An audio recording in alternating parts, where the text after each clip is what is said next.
పైన వెళ్ళిపోయింది దండాలు.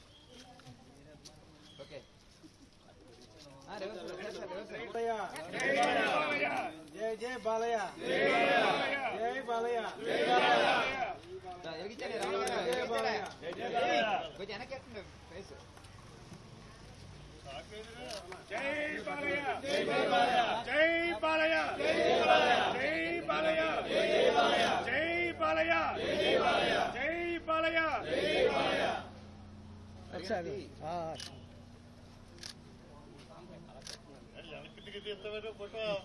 కృష్ణ గారికి వెనక్కి తిరిగి తీయాలట.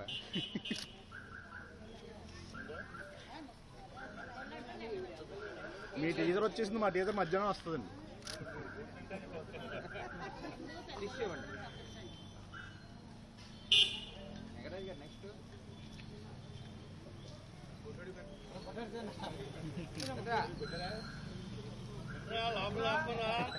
ఏం అనర్లా ఇప్పుడు.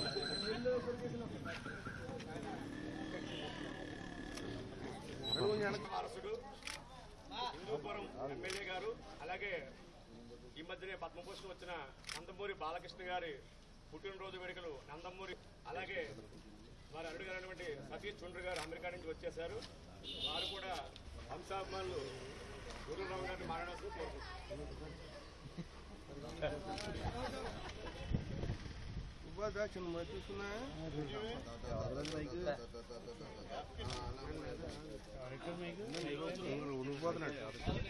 మర్చిపోకుండా చెయ్యండి రా బాబు, మీరు నేను ఉన్నానని చెప్పి మా వెనకట్లు ఉన్నా కార్తీక్ వచ్చిందని ఎన్సెట్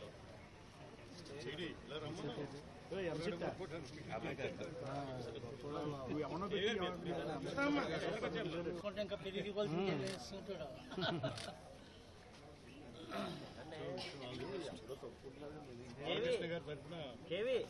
నవీన్ గారు రండి. వెంకటరాజు గారు ఆ బాక్స్ ఎలా బియ్యం వస్తే నిలబెట్టి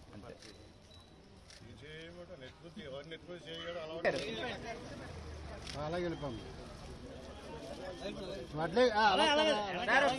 కృష్ణ గారు ఒకసారి చేయండి. పైకి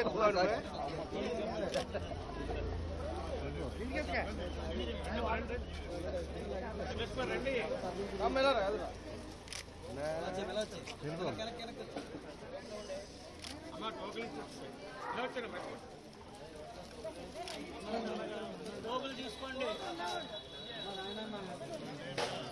మీరు అలా నిలబడండి, అలా నిలబడండి.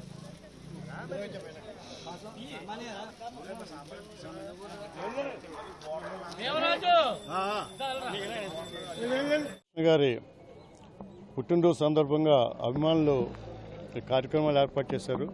ముఖ్యంగా గతంలో కాకుండా ఈ సినీ యాక్టర్ల అభిమానులందరూ కూడా కేవలం సినిమా యాక్టర్లు సినిమాలు చూడడం, లేకపోతే ఫస్ట్ రోజు సినిమా చూడడం, చప్పట్లు కొట్టడమే కాకుండా ఒకళ్ళు హీరో అభిమానులు ఒకళ్ళు దుమ్మెత్తి పూసుకోవడం కాకుండా ఎవరికి వాళ్ళు సేవా కార్యక్రమాలు చేయడం అనేది చాలా హర్షణీయమైన విషయం.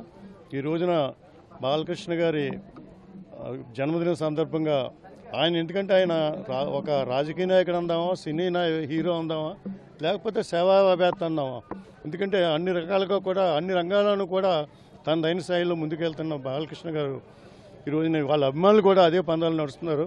ఈ రోజున ఇక్కడ సేవా కార్యక్రమాలు ఏర్పాటు చేయడం, పేదలకు వస్త్రదానం ఇవన్నీ ఏర్పాటు చేయడం చాలా హర్షదాయకమైన విషయం. నేను ముఖ్యంగా బాలకృష్ణ గారు అనేటప్పటికీ సినిమా యాక్టర్గానే కాకుండా ఒక క్యాన్సర్ హాస్పిటల్, చాలా వరల్డ్లోనే చాలా పెద్ద మంచి హాస్పిటల్, చాలా నేను మొట్టమొదటి ఇప్పటి నుంచి 95 నుంచి చూస్తున్నాను. అది ఆ హాస్పిటల్ నేను ఎప్పుడు వెళ్ళినా ఇంకా కొత్తగా ఉంటుంది. కొత్తగా ఎక్విప్మెంట్ రావడం, సైంటిఫిక్గా కూడా అన్ని రకాలుగా కూడా అభివృద్ధి చెందడం చాలా ఆనందదాయకమైన విషయం. నేను రాజమండ్రి నుంచి కూడా ఎంతోమందిని ఇక్కడ మన కార్యకర్తలనే కాకుండా ఎవరైనా పార్టీ ప్రేమ ఎవరు వచ్చినా అటు ఈవెన్ వైసీపీ వాళ్ళు కూడా వచ్చి లెటర్ పట్టుకెళ్తుంటారు మన దగ్గర నుంచి. వాళ్ళు లెటర్ పట్టుకెళ్ళగానే వాళ్ళు ఆ లెటర్ని వాళ్ళు తీసుకుని వాళ్ళు అక్కడి నుంచి వాళ్ళకి మంచి వైద్యం అందజేయడం, వాళ్ళు తిరిగి రావడం ఇన్ని చేస్తారు. అది నిజమైన సేవ అది. ఎందుకంటే ఒక పావలా ఖర్చు పెట్టి ఒక 10 రూపాయలు 100 రూపాయల పబ్లిసిటీ చేసుకునే రోజుల్లో అతను నిస్వార్థంగా సేవ చేస్తుంటాడు. ఒక అమెరికా వెళ్ళినా ఎక్కడికి వెళ్ళినా కూడా కేవలం అతను మాట్లాడేది మీరు ఈ క్యాన్సర్ హాస్పిటల్కి నిధులకి మీరు సహకారం చేయండి అని చెప్పేసి వాళ్ళు. నేను ఓ మీటింగ్లో కూడా పాల్గొన్నాను, అమెరికాలో ఓ మీటింగ్లో ఆయనతో పాటు. అక్కడ కూడా క్యాన్సర్ హాస్పిటల్ నిధుల సమీకరణ కోసం అక్కడికి వచ్చాడు ఆయన అంతా. అదేవిధంగా హిందూపూర్లో ఆయన తండ్రి గారి కాన్స్టిట్యున్సీ అది హిందూపూర్ రాయలసీమలో. అక్కడ హ్యాట్రిక్ విజయం సాధించాడు, మూడోసారి కూడా విజయం సాధించాడు ఆయన. ఆ మధ్యన అప్పుడు 2019లో ఎదురుగాలి, అప్పుడు ఒక్క ఛాన్స్ ఇచ్చే అడావుల్లో జనం అందరూ కూడా ఎదురుగాలికి వచ్చే సందర్భంలో అక్కడ కూడా హ్యాట్రిక్లో అక్కడ కూడా విజయం సాధించాడు ఆయన. ఆయన రాజకీయ నాయకుడిగా కూడా భవిష్యత్తులో ముందుకెళ్ళాలి. ఎందుకంటే ఎన్టీ రామారావు అభిమానిగా మేమందరం కూడా కోరుకునేది, అది కూడా మేము కోరుకుంటున్నాం. అదేవిధంగా ఆయన సేవలకు మెచ్చి పద్మభూషణ్ అవార్డు ఇవ్వడం అనేది ఈ సంవత్సరంలోనే రావడం అనేది కూడా చాలా ఆనందదాయకమైన విషయం. మేము చాలా హర్షిస్తున్నాం. ఈ సందర్భంగా నేను మొన్న కూడా చెప్పాను బాలకృష్ణ గారికి, అదేవిధంగా మన ఎంపీ పురంధేశ్వరి గారికి, చంద్రబాబు నాయుడు గారికి, అందరికీ కూడా చెప్పేది ఏంటంటే బాలకృష్ణ గారికి గౌరవం ఇస్తున్నారు. అదేవిధంగా అన్నగారు ఎన్టీ రామారావు గారికి ఆయన ఆద్యుడు. మన ఈ సంబరాలు చేసుకుంటున్నా ఈ ప్రజలందరూ వస్తున్నా ఆయనకి తగిన గౌరవం లభించలేదు అప్పట్లోని. ఇప్పుడు కూడా భారతరత్న అవార్డు అనేది అంటే ఆయన స్టేచర్ దృష్ట్యా చిన్నదైనా కానీ మన లోకం దృష్టిలో మరి ఆయనకు భారతరత్న రాలేదని ఒక బాధ ఉండిపోయింది అభిమానుల గుండెల్లో కూడా. దానికోసం బాలకృష్ణ గారు, పురంధేశ్వరి గారు, అదేవిధంగా మిగిలిన కుటుంబ సభ్యులు, ముఖ్యంగా చంద్రబాబు నాయుడు గారు కృషి చేసి ఈ సంవత్సరమైన ఎన్టీ రామారావు గారికి భారతరత్న అవార్డు ప్రకటించేలాగా చర్యలు తీసుకోవాల్సిందిగా అది కోరుకుంటూ, బాలయ్య బాబుకి ఎంతో మంచి వయసు ఎలా ఉంటుంది, మంచి హెల్త్ రీత్యా ఆరోగ్య రీత్యా కూడా భగవంతుడు ఇంకా ఎనర్జీని ఆరోగ్యాన్ని ఎంతోకాలం ఇవ్వాలి, ఎంతోకాలం ప్రజలను రంజింపజేయాలి, ఎంతోమంది పేదలను ఆదుకోవాలని చెప్పి కోరుకుంటూ సెలవు తీసుకున్నాం. నమస్కారం.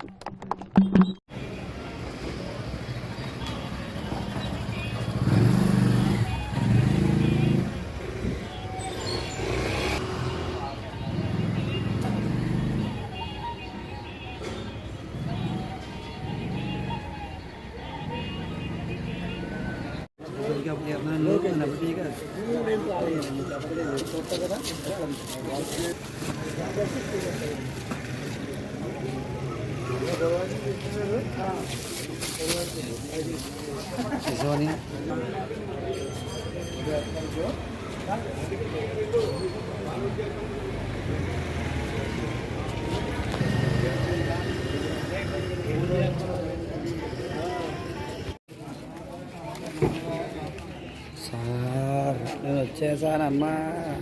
నవీన్ గారు క్యాంటీన్స్ పెట్టకండి, అప్పుడు పెట్టకండి.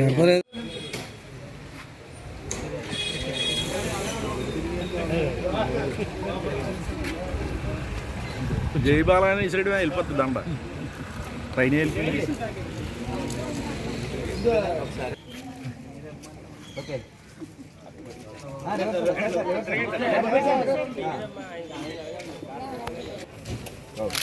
జై బాలయ్య, జై బాలయ్య, జై బాలయ్య, జై బాలయ్య,